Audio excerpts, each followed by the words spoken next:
ఏ మాట కామాటేనోళ్ళ అదృష్టం అంటే రేవంత్ సార్ రేపో. అసలు రేవంత్ సార్ కాలకు బల్పాలే ఉన్నాయా లేకుంటే గిరికలే ఉన్నాయా గది అర్థమైతే లేదట. ఎందుకంటే సారు ఒక్క పూట ఒక్క జాగాలు ఉంటాడు. పొద్దుగాల ఢిల్లీలో ఉంటాడు, పగటిలి మన కడగా అనొస్తాడు, చీకటైతే ఆంధ్రాలో తేలుతాడు. అంటే ఎక్కే విమానం దిగే విమానం, తెలంగాణకు కొట్టేది మాత్రం సున్నం. ఇగో గిట్లనే అంటుర్రు పారి మరి అట్లట్లా అరుచుకొని వద్దాం.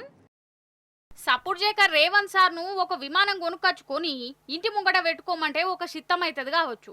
ఎంతైనా దిల్సుఖ్ నగర్లోనే దొరుకుతాయి కదా విమానాలు. అయ్యో సారే చెప్పేవోగనాడు.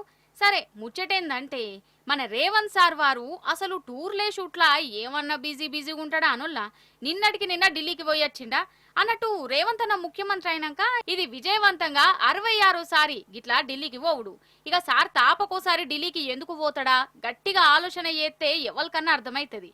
రాష్ట్రానికైతే ఏం తెచ్చింది లేదు, ఏమిచ్చింది లేదు ఢిల్లీ నుంచి.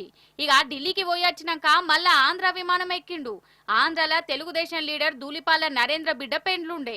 రేవంత్ అన్నకు చాలా ఇంపార్టెంట్ ఉన్నట్టున్నది ఆ పెండ్లి. ఆడికి పోయిండు. ఇక పొద్దుమీకి కేరళ రాష్ట్రం పోయేది ఉండే. అంతా ముల్లెలు మూటలు సర్దుకున్నాడు గాని వాతావరణం మంచిగా లేదట. ఇక ఆ టూరు క్యాన్సిల్ అయిపోయింది. అంటే చూడు సార్ వారు ఎంత బిజీగా ఉన్నారో. గడియ రికాం లేదు, గవ్వరాకడ లేదు, గంతే కదా. ఓ దిక్కేమో పెట్రోల్ కోస, ఇంకో దిక్కు గ్యాస్ సిలిండర్ల తిప్పల. ఇటు రైతుల కష్టాలు, రోడ్ల మీదకి విద్యార్థులు వస్తుర్రు, ఇంకా అసెంబ్లీ మీటింగులు. గిన్ని గణం పెట్టుకొని సారేమో ఢిల్లీ టూర్లు, ఆంధ్ర పెండ్లిళ్ళు, కేరళ కొబ్బరి తోటలు. ఇగో గిట్ల టూర్ల మీద టూర్లేసుడు ఏం తరిక అని అంటుర్రల్లా పబ్లిక్.